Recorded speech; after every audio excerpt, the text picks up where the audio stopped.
The first thing we should learn when a child looks at us is they are asking, would you love me?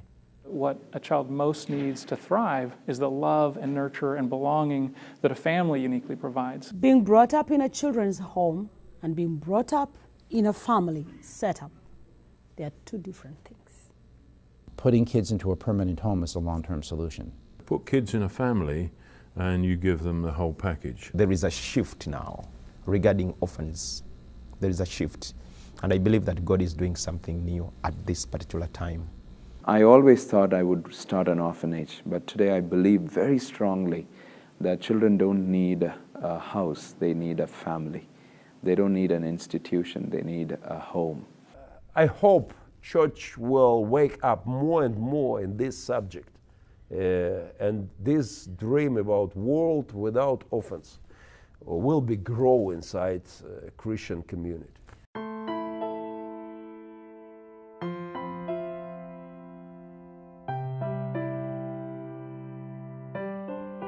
What are the best solutions for orphans and vulnerable children? Very often people from the West tend to think that, oh, let's build orphanages, let's support orphanages.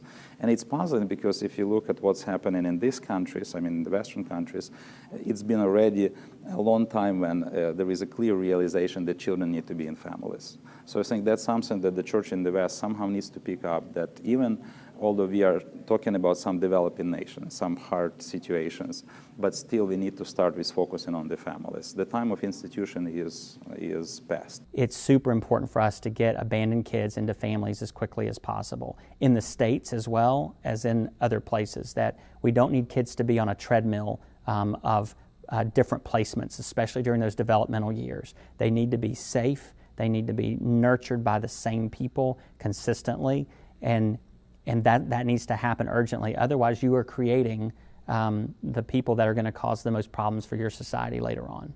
Who are the greatest targets for human trafficking? Orphans. Who are some of the people that are vulnerable to, to the drug trade? Orphans. En mi país, a los 18 años salen de las casas de cuidado y no tienen nada, familia, ni trabajo, ni estudios, así que vuelven a las calles para prostituirse, consumir drogas. At the end of the day, institutions create dysfunctional, dependent people. You know, we see a lot of sociopaths and psychopaths because they've not had that attachment, they've not had the ability to build relations and attach with people, and so they form a new subculture. If there is a child that has been trafficked, most likely it means that there was no one who loved and cared for the child. If there is a child that is involved in child labor and is being abused, there is no one there to love and protect that child. So if we come from this approach, then this whole concept of making sure that children grow up in loving and caring homes would, by itself, would resolve a whole lot of other issues. There's almost a signature of kids who come out of institutions. In fact, Michael Rutter, who's a very distinguished child psychiatrist, has argued that it's an institutionalization syndrome. You know, it's deficits in IQ and executive functions and ADHD and attachment problems and often growth stunting as well. When you look at the effects of raising kids in institutions, there are lots of factors that contribute to their outcome, but I think the critical issue is, have they been placed there early in life, say abandoned at birth, versus did they enter the institution when they were much older, having first grown up in a family? The core problem is the child has to be in a loving and caring and stable environment. If that's not happening, then the child is vulnerable to all kinds of risks. Professor John Bowlby said in the 1950s, where there's maternal deprivation, children will often develop mental illness, physical illness, and sometimes even die. And for some reason, you know, we've, all through history, we raised children in families. You know, as a Christian, I believe God made the family for the child. And then for some reason, about a couple of hundred years, we start to decide to put them in warehouses and wonder why they don't do well. We have children's homes, we have orphanages, and I think those have been created by the people who come with funding, and they come in and prescribe, how children should be taken care of. But the model that we have been using, especially in the villages, is an extended family. When we prioritize a child's material needs above their emotional and social needs, it relates to a response that we have, which is taking children out of that context of material poverty and trying to address those aspects of material poverty through orphanages and providing education, and neglecting the other aspects of poverty, which is actually being empowered in your community, in your family setting. So I think that really understanding what poverty is from the perspective of those communities is really critical to addressing some of these issues. In some parts of the world, the very presence of an orphanage can create a pull effect upon otherwise good families, where the parents see that the level of education or food or other things that they cannot adequately provide at home is provided in this residential care facility, and so they hand their children over unnecessarily. And in cases like that, we would really affirm that the number one responsibility of the church has to say, we will help these children thrive in their family of birth, rather than creating a facility that draws people out of families. There was 1,500 orphans in that orphanage, 1,500 children. And in my travels, when I've been to so many different orphanages, I begin to see children who were abused. I began to see children who came out of orphanages. They grew up physically, but they were not secure in the Lord. They were in a place where they didn't really have that connection, and they were people who never mentored them. They were not accountable. They were in places where they didn't know how to make choices. They were left on their own. And that's where my perspective of orphanages changed. I'm not saying that there is no place for any kind of institution, but it's always a last resort. And all our resources, all our efforts should be aimed to what we can do to either preserve children in their families, or if it's not possible, to find new loving and caring homes for them. And I know that it may look from Western perspective that how can it be impossible in places like Uganda or in places like Bangladesh when there is so much poverty and there are so few resources. But by being in many of those places and knowing some of those families, it is possible. So we should change the paradigm, the way we think about some of the things.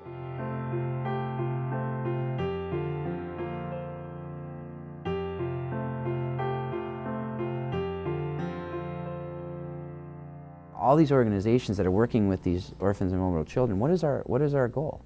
What's the win? It's for the kids to be loved, right? It's kids to have family. It's the kids to stay in their family.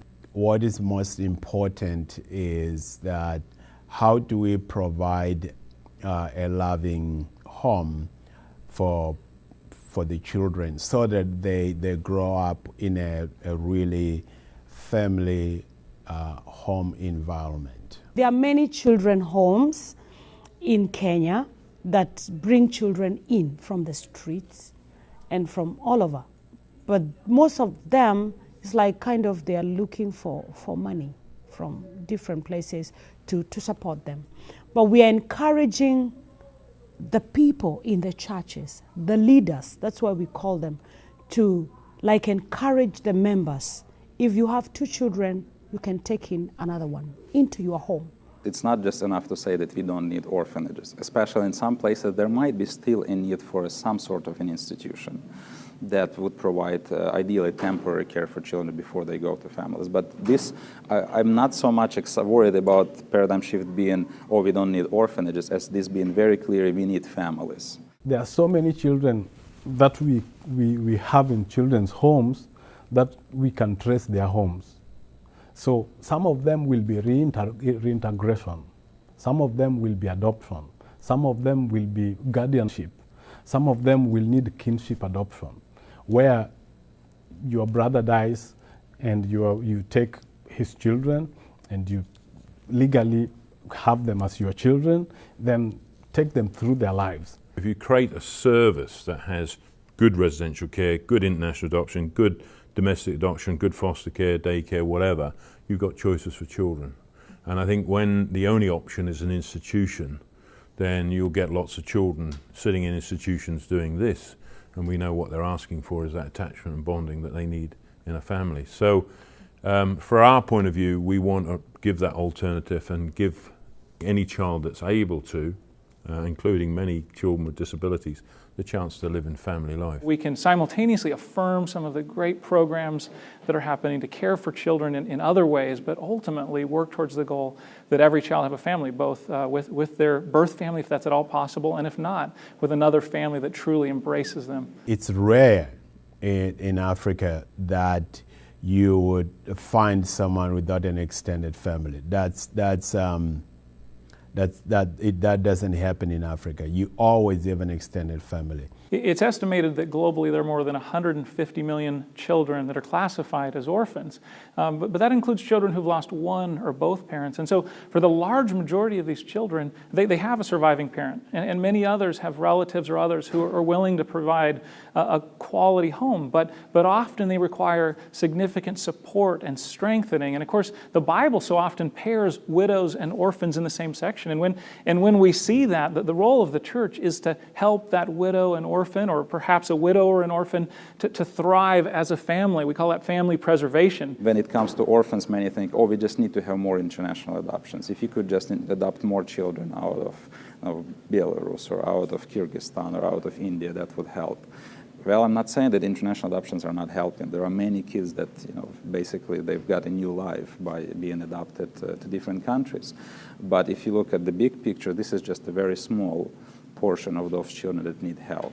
So the solution is truly within the country. So the question that Western Church should be asked, so how we can come alongside the national church, and how we can come alongside the local leaders and enable them or empower them, on just work together with them so that there will be developed solution within that country. Let's say, for example, that domestic adoptions will be happening, that people will be adopting children in their own country, or foster care will develop, or there will be solutions to prevent children from being abandoned and being abused and so on. In the case of kids who have lost their parents, for example, or you couldn't prevent abandonment, I think what we need to do is develop a way to get them into, ideally, a permanent placement immediately, and if not that, a transition from high-quality foster care into a permanent placement.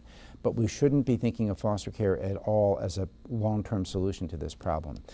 Putting kids into a permanent home is a long-term solution. Familias. Necesitamos familias. Tenemos los dos programas, con familias de cuidado y con instituciones. Y los chicos que salen de familia tienen muchas más oportunidades.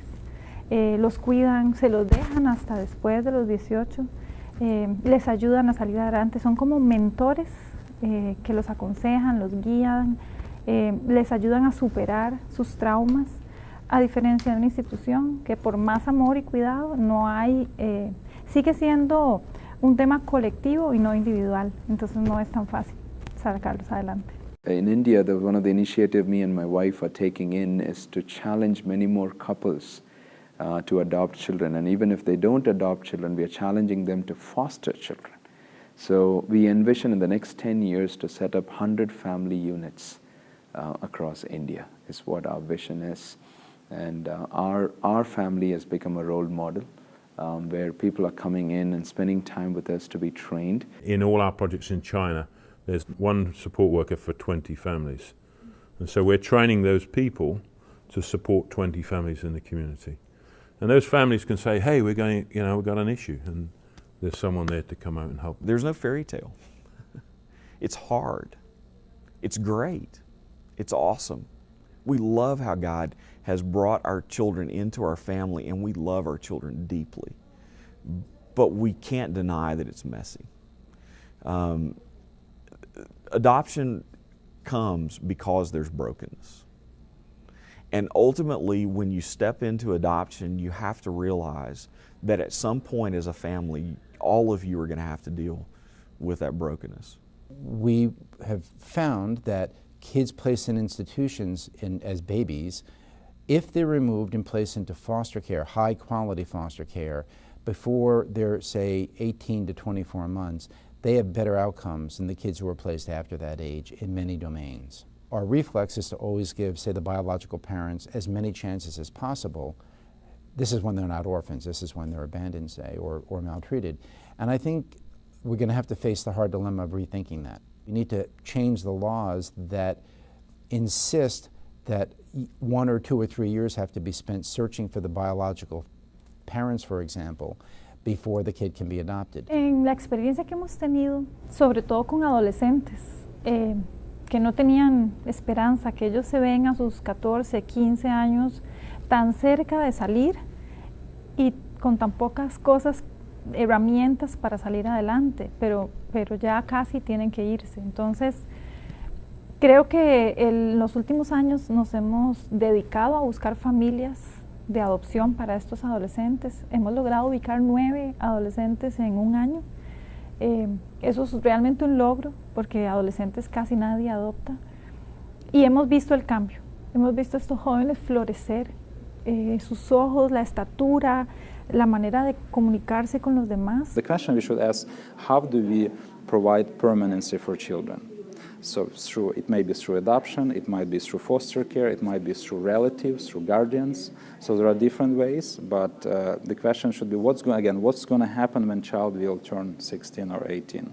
What's going to happen when they will be getting married and having their own children? Who will be the family they can go back to and call their dad and mom? And it's not to be dependent on them, but I think there is something that not all of us think about, that we need parents not just when we are children.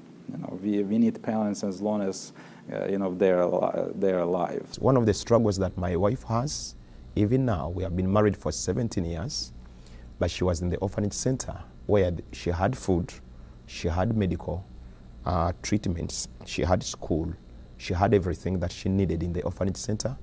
But at the end of the day, even now, she's struggling with one thing: identity. She's like, who is my modo? Who can I call a mother? Who is my daddy? She's teaching herself to be a mother because no one has ever told her to be a mother, and no one has ever told her that you can be a great mother. Yeah.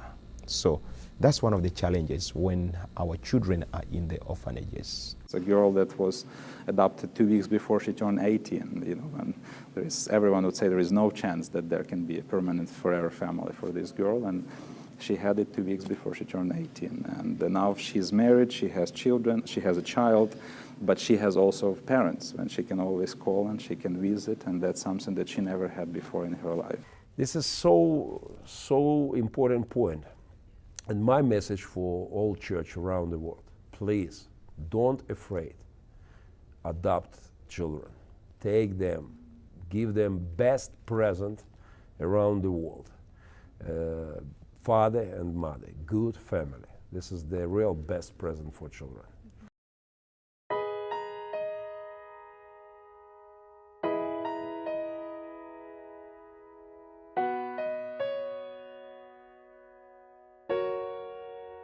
The institution that God has set up in the world, better than any other, with the most caring, compassionate people in the world, is called the church.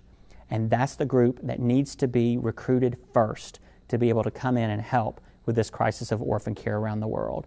I hope church will wake up more and more in this subject. And this dream about world without orphans will be grow inside Christian community. In Costa Rica, there are around 1,500 children in orphanages. So, and we are around 6,000 churches, local churches. So, if each church in Costa Rica would be involved in helping in this, So, can you imagine? Costa Rica won't have a problem with all these children because we will be part of the solution. In the state of Colorado, many churches have chosen to make a special focus of caring for kids in the foster system in a lot of different ways, fostering and adopting and mentoring. But we've seen the number of children in the state waiting to be adopted go from more than 800 5 years ago to around 300 today. And everyone knows who's doing it. I talk with state social workers. They say it's the churches. They're taking the kids that no one else used to want. And what a privilege, what a beautiful thing if we were to see the church around the world known in that same way, saying they are the ones who are taking kids that maybe no one else used to want and embracing them and loving them as adoptive parents, as foster parents, as mentors, and in other ways as well. The church here can stand out, can stand up, and can stand out to do the work of the ministry here. Not all can be able to foster, but even a church can be able to support. Like the program that we have in Uganda, we have some programs that like, let us support the families that have taken in children. I have a dream, real dream, about America, North America, South America, Europe, Asia, Africa without orphans. I have real dream about world without orphans. And I have one easy point. If we have so many churches around the world, if one church find 1, 2, 3 family who will adopt 1 children, we will have big, amazing result. No orphans around the world. It's a recognition that church has to play the key part in this, and we cannot outsource this to the government or to NGOs. I think that's something that has to be established. And I'm not saying that church will do everything. We need government to do a lot of things, and we need NGOs. But if you are looking at orphanhood not only as a social issue, but as a spiritual challenge, then that's how it helps us to see that only church can truly provide the solution to this. I do have deep hope that over time the church can reawaken to the beauty of what is seen when the church is caring for orphans in their distress, when the church becomes that father or mother as a community to children in various ways. Sometimes that's preserving existing families, sometimes that's fostering, sometimes it's mentoring, sometimes it's adopting, it's all those things. But when the church reawakens to that, indeed, it will be a beautiful day. We also need to work in solutions to see that children aren't orphaned, and to see that that families are able to remain intact, and to see that the church is active in being able to minister to people before they enter into crisis. And so it's not an easy solution.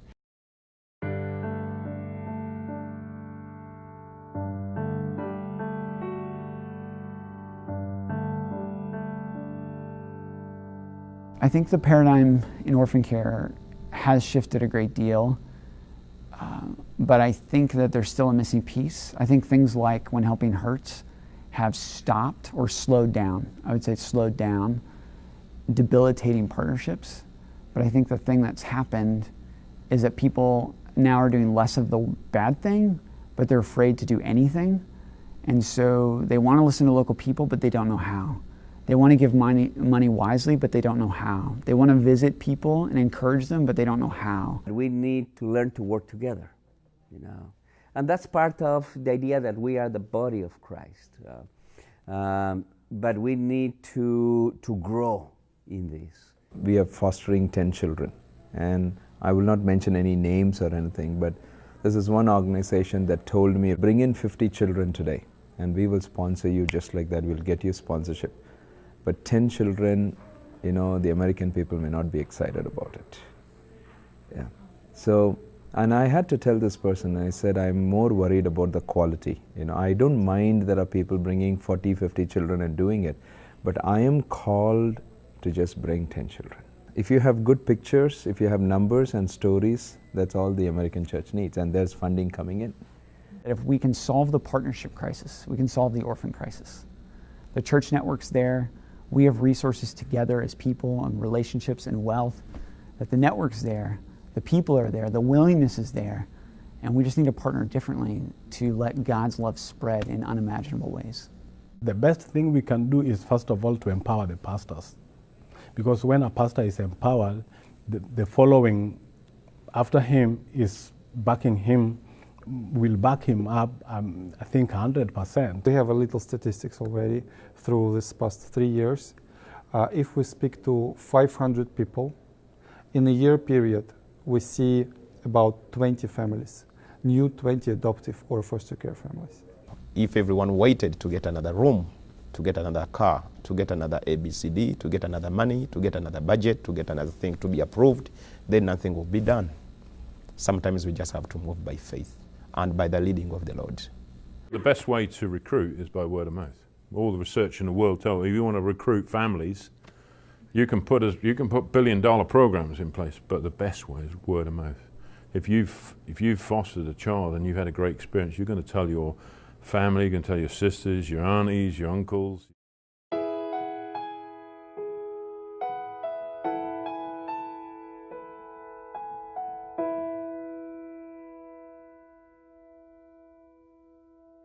Russia can become a country without orphans. If we think of numbers, we see that there is 1,000 adults for just one orphan waiting for a family in our society. So what it is, like social problem or legislative problem, or it's just consciousness problem, you know? So what happened to us? We are trying to popularize adoption in the Kenyan culture so that the Kenyan community can adopt children. And now, if our church do it and another church do the same, and another church do the same, then Uganda can be orphan free in just 5 years. If we are going to have a world without orphans, which I think is possible if all the kids are, placed in their extended family members' homes, we will have a world without an orphans, and we empower the families in order to take care of the children. You know, there's nothing wrong with these children that are in orphanages. There's something wrong with us. You know, we really realize that Russian society has all the potential. We have all the resources, to solve this problem. Something inside of us just stops it on this way. We must change our mind. We must change something inside our heart. We must say, I will serve for God. I will adopt children. This is Bible message.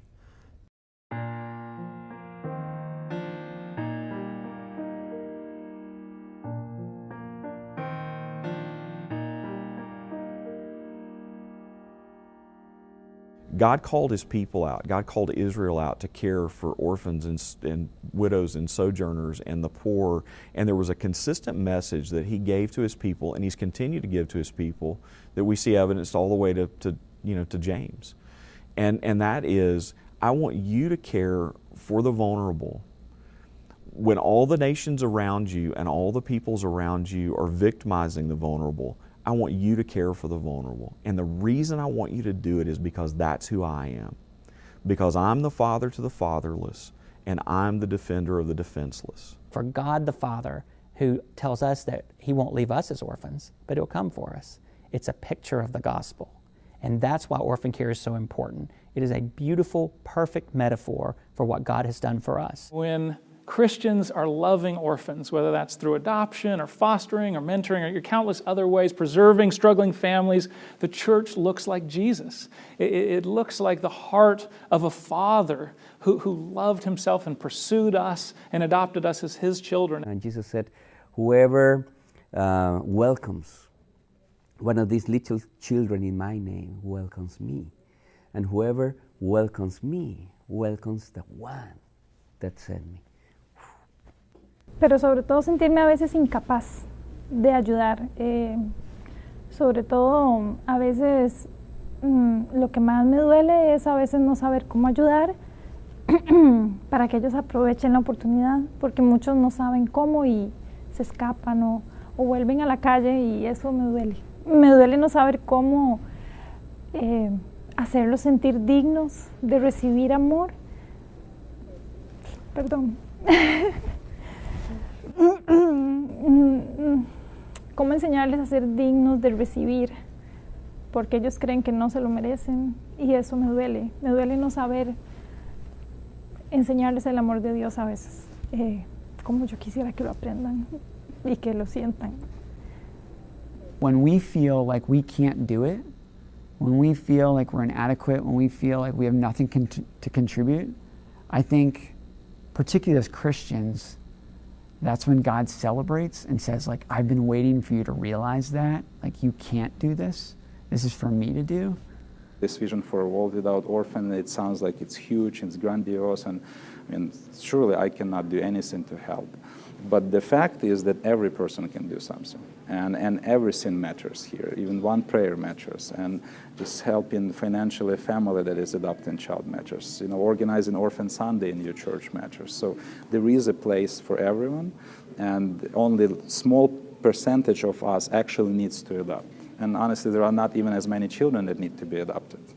In the US, there are many more churches than children that need to be adopted. In Ukraine, there are as many churches as children that need to be adopted. And it's often the case in many countries around the world. So problem is big, but if you take a good look at this, it's solvable. This is all about one child. When we think of Russia without orphans, Ukraine without orphans, world without orphans, oh my God, it's all about one child. So we encourage people to concentrate on one child's life. You know, it's not about all the children in the world. It's not about statistics. It's not about millions and billions. It's like this particular child, his life, what you're going to do with this. And when we think of the world, let's think of the world of this particular child.